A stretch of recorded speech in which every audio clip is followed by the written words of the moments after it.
ಮದುವೆ ಆಗೋ ಹುಡುಗ ಹೆಂಗಿರಬೇಕು ಅನ್ನೋ ಕಲ್ಪನೆ ಇದ್ದ ಹುಡುಗಿ ಅವಳು. ಆಕೆಗೆ ಈ ರಾಮಕೃಷ್ಣ ಸರಿ ಅನ್ನಿಸಿದ್ದ ಅಂದರೆ ಅದೆಷ್ಟು ನೀಟಾಗಿ ಯಾಮಾರಿಸಿರ್ಬೇಕು ನೋಡಿ. ಎಲ್ಲವನ್ನೂ ಕಳ್ಕೊಂಡು ಕೂತವಳ ಹತ್ರ ಇದ್ದದ್ದು ಒಂದೇ ಒಂದು ಸಾಕ್ಷಿ, ಅದು ಕೈ ಕೊಟ್ಟಿತ್ತು. ರಾಮಕೃಷ್ಣ ಪೇಪರಲ್ಲಿ ಕೊಟ್ಟ ಜಾಹೀರಾತು ನೋಡಿ ಅದೆಷ್ಟು ಕಡೆಯಿಂದ ಯಾರ್ಯಾರು ಅವನ ಮೊಬೈಲ್ಗೆ ಫೋನ್ ಮಾಡಿದ್ರೋ ಏನೋ. ಅವರ ಪೈಕಿ ಬೆಂಗಳೂರಿನ ಈ ಹುಡುಗಿನೂ ಒಬ್ಳು. ಅವಳು ಬದುಕಲ್ಲೇ ಸೆಟ್ಲ್ ಆಗೋ ತನಕ ಮದುವೆ ಮಾಡ್ಕೋಬಾರ್ದು ಅಂತ ಕಾದು ನಂತರ ಜವಾಬ್ದಾರಿಯುತ ವರನಿಗಾಗಿ ಹುಡುಕ್ತಾ ಇದ್ಲು. ಆಗ್ಲೇ ಈ ರಾಮಕೃಷ್ಣನ ಪ್ರೊಫೈಲ್ ಆಕರ್ಷಕವಾಗಿ ಕಂಡಿತ್ತು. ಅವನ ಜೊತೆ ಮಾತಾಡಿದ ಮೇಲಂತೂ ಹುಡುಗಿ ಇನ್ನಷ್ಟು ಕನ್ವಿನ್ಸ್ ಆದ್ಲು. ಕೊನೆಗೆ ಕಾರಲ್ಲಿ ಬೆಂಗಳೂರಿಗೆ ಬಂದು ಅವಳನ್ನ ಕರ್ಕೊಂಡು ಸುತ್ತಾಡಿದ ಮೇಲಂತೂ ಆಕೆ ಫುಲ್ ಫ್ಲಾಟ್. ಅಷ್ಟಾದ್ಮೇಲೆ ರಾಮಕೃಷ್ಣ ಡೈರೆಕ್ಟ್ ಆಗಿ ಮದುವೆಯ ಮಾತೆ ಆಡಿದ್ದ. ಒಡವೆ ವಸ್ತ್ರ ಅಂತ ದೊಡ್ಡಸ್ತಿಕೆ ತೋರಿಸಿ ಹುಡುಗಿನ ಯಾಮಾರಿಸಿಬಿಟ್ಟ.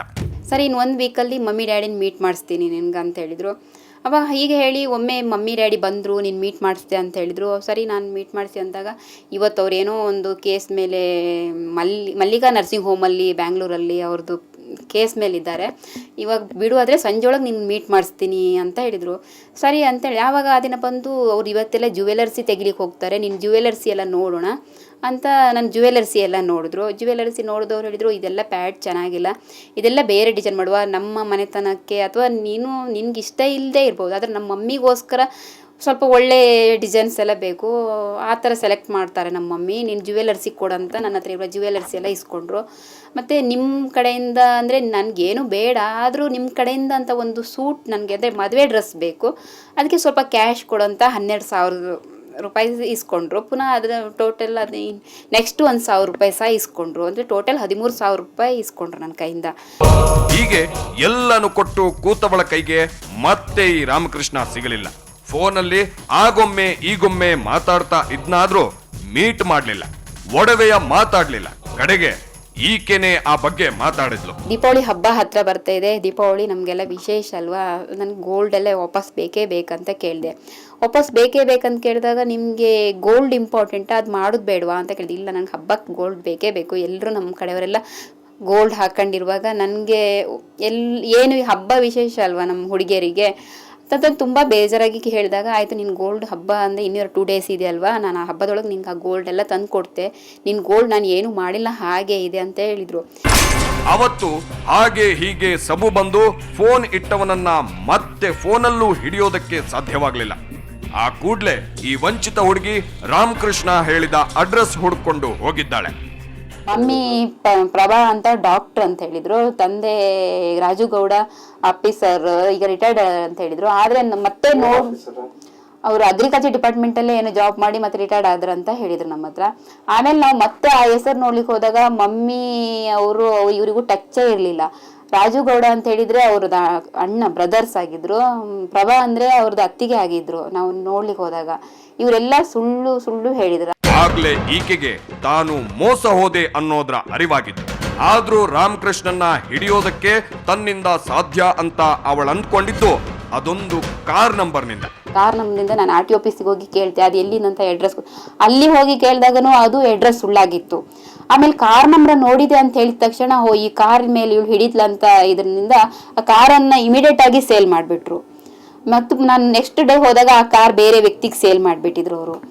ಅದ ನಂತರ ಮತ್ತೊಂದು ಕಾರ್ ನಾನು ನೋಡಿಲ್ಲ, ನಂಗೆ ಗೊತ್ತಿಲ್ಲ, ಅದರಿಂದ ನನಗೆ ಸ್ವಲ್ಪ ಅವ್ರನ್ನ ಹಿಡಿಯೋದು ಕಷ್ಟ ಆಗಿ ನಾನು ಮತ್ತೆ ಅಲ್ಲಿ ಕೈ ಬಿಟ್ಬಿಟ್ಟೆ.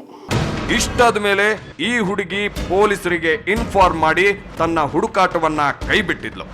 ನಂತರ ಮೈಸೂರಿನ ಸರಸ್ವತಿಪುರಂನ ಪೊಲೀಸರು ಮದುವೆ ಮಾಡ್ಕೋತೀನಿ ಅಂತ ವಂಚಿಸ್ತಿದ್ದವನನ್ನ ಅರೆಸ್ಟ್ ಮಾಡಿದ್ದಾರೆ ಅನ್ನೋದು ಗೊತ್ತಾದ ತಕ್ಷಣ ಅಲ್ಲಿಗೆ ಓಡ್ಕೊಂಡ್ಬಂದವಳು ನೋಡಿದ್ದು ರಾಮಕೃಷ್ಣನ 2ನೇ ಕಂತಿನ ನಾಟಕವನ್ನ.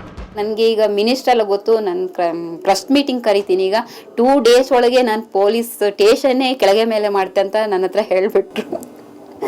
ಅದಕ್ಕೆ ನಾನು ಹೇಳಿ 2 ಡೇಸಲ್ಲಿ ಅವ್ರನ್ನ ಕೆಳಗೆ ಮೇಲೆ ಮಾಡಿದ್ರಲ್ಲ, ಫಸ್ಟ್ ನಿಮ್ಮ ಜೀವದ ಬಗ್ಗೆ ನೀವು ಸೇಫ್ಟಿ ಅದು ನೋಡ್ಕೊಳ್ಳಿ ಅಂತ, ನೀನು ಜಾಮೀನು ಕೊಡು ಅಂತ ನಾನು ತುಂಬಾ ಅಲ್ಲಿ ಸಹ ತುಂಬಾ ಇದು ಮಾಡಿದ್ರು, ನೀನ್ ಕೇಸ್ ಹಿಂದೆ ತಗೋ, ಜಾಮೀನು ಕೊಡು ಅಂತ. ಕ್ಷಣ ಕ್ಷಣಕ್ಕೂ ಪ್ಲೇಟ್ ಚೇಂಜ್ ಮಾಡೋ ರಾಮಕೃಷ್ಣನಿಗೆ ಸರಿಯಾದ ಶಿಕ್ಷೆ ಕೊಡಿ ಅಂತ ಹೇಳಿ ಆಕೆ ಹೊರಟೋದ್ರೆ ಈ ರಾಮಕೃಷ್ಣ ಇನ್ನೂ ಅವಳೊಬ್ಬಳನ್ನ ಮದುವೆ ಮಾಡ್ಕೋತೀನಿ ಅಂತಾನೆ ಇದ್ದ. ಸರ್, ಉಪ ಅನ್ನೋರು ಆದ್ರೆ ಆಗ್ತೀನಿ, ಇಲ್ಲಾಂದ್ರೆ ನನ್ನ ಲೈಫಲ್ಲಿ ಯಾರನ್ನೂ ಮದುವೆ ಅವ್ರನ್ನ ಕ್ಷಮಿಸ್ತಾರ ಇಷ್ಟೆಲ್ಲ ಮಾಡಿದ್ರು ನನ್ನಿಂದ? ಸರ್ ಅವ್ರು ನನಗೆ ಹೇಳಿ ಹೋಗಿದ್ದಾರೆ. ಏನು ಹೇಳು ಹೋಗಿದ್ದಾರೆ ಅನ್ನೋದು ಎಲ್ಲರಿಗೂ ಗೊತ್ತಪ್ಪ. ಆಕೆ ಕಂಡವರನ್ನ ಯಾಮಾರಿಸಿ ಶೋಕಿ ಮಾಡೋ ಈ ರಾಮಕೃಷ್ಣನಿಗೆ ಬುದ್ಧಿ ಬರಬೇಕು ಅಂದ್ರೆ ಸಾಯೋ ತನಕ ಜೈಲಲ್ಲಿಟ್ಟು ಮೈ ಮುರಿಯೋ ಹಂಗ ಕೆಲಸ ಮಾಡಿಸಿ ಅಂತ ಹೇಳಿ ಹೋಗಿದ್ಲು. ಅವಳು ಹಂಗ ಹೋದ್ಲು. ಇವನು ಹಿಂಗೆ ಜೈಲಿಗೆ ಹೋಗಿ ಒಂದ್ಸಾರಿ ಅಲ್ಲಿರೋರನ್ನೆಲ್ಲ ಮಾತಾಡಿಸಿ ಅಲ್ಲಿಂದ ಅದು ಯಾವಾಗ ಹೊರಗೆ ಬಂದಾಗ ಗೊತ್ತಿಲ್ಲ. ಬಂದವನೇ ಯಥಾ ಪ್ರಕಾರ ಪೇಪರ್ನಲ್ಲಿ ಜಾಹೀರಾತು ನೀಡಿದ್ದ. ಈ ಸಾರಿ ರಾಮಕೃಷ್ಣನ ಹೆಸರು ರವೀಂದ್ರ ಅಂತ ಆಗಿತ್ತು. ಕಾಲೇಜ್ ಲೆಕ್ಚರರ್ ಡೆಸಿಗ್ನೇಷನ್ ಹಾಕಿದ್ದ. ವಿಧವೆಯರು ವಿಚ್ಛೇದಿತರನ್ನೇ ಟಾರ್ಗೆಟ್ ಮಾಡಿಕೊಂಡು ಮತ್ತೆ ಕೆಲಸ ಶುರು ಮಾಡಿದ್ದ.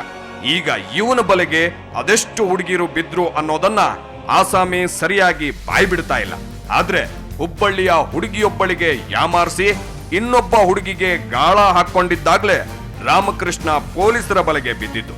ಈ 420ಯನ್ನ ಪೊಲೀಸರು ಪಟಾಯಿಸಿಕೊಂಡು ಅರೆಸ್ಟ್ ಮಾಡಿದ ಇಂಟ್ರೆಸ್ಟಿಂಗ್ ವಿಷಯವನ್ನ ನಾಳಿನ ಎಪಿಸೋಡ್ನಲ್ಲಿ ಹೇಳ್ತೀವಿ, ತಪ್ಪದೇ ನೋಡಿ. ಈ ರಾಮಕೃಷ್ಣ ಮೈಸೂರು, ಮಂಡ್ಯ, ಬೆಂಗಳೂರು, ತುಮಕೂರು, ಚಿತ್ರದುರ್ಗ, ದಾವಣಗೆರೆ, ಶಿವಮೊಗ್ಗ, ಬೀದರು, ಬಾಗಲಕೋಟೆ, ಬೆಳಗಾವಿ ಹೀಗೆ ಆಲ್ಮೋಸ್ಟ್ ಅಷ್ಟು ಜಿಲ್ಲೆಗಳಲ್ಲಿ ಓಡಾಡಿದ್ದಾನೆ. ಎಲ್ಲ ಕಡೆ ಆ್ಯಡ್ ಕೊಟ್ಟು ಅಮಾಯಕ ಹುಡುಗಿರನ್ನ ಯಾಮಾರಿಸಿದ್ದಾನೆ. ಇವತ್ತವನು ಅರೆಸ್ಟ್ ಆಗೋದಕ್ಕೆ ಕಾರಣಳಾದವಳು ಹುಬ್ಬಳ್ಳಿ ಹುಡುಗಿ. ಆಕೆ ಅದು ಹೇಗೆ ಅವನ ಬಲೆಗೆ ಬಿದ್ಲು, ಅವಳ ಜೊತೆ ಇವನು ಹೇಗೆಲ್ಲ ಆಟ ಆಡ್ದ, ಲಾಡ್ಜ್ನಲ್ಲಿ ಬಿಟ್ಟು ಹೋದವನನ್ನ ಈಕೆ ವಾಪಸ್ ಕರೆಯಿಸಿಕೊಂಡಿದ್ದು ಹೇಗೆ, ಪೊಲೀಸರ ಬಲೆಗೆ ಈ ಅಡ್ಕಸ್ಬಿ ಸಿಕ್ಕಿದ್ದು ಹೇಗೆ ಅನ್ನೋ ಮಾಹಿತಿಯೊಂದಿಗೆ ನಾಳೆ ಬರ್ತೀವಿ. ಮಿಸ್ ಮಾಡ್ಕೊಳ್ದೆ ನೋಡಿ. Good bye.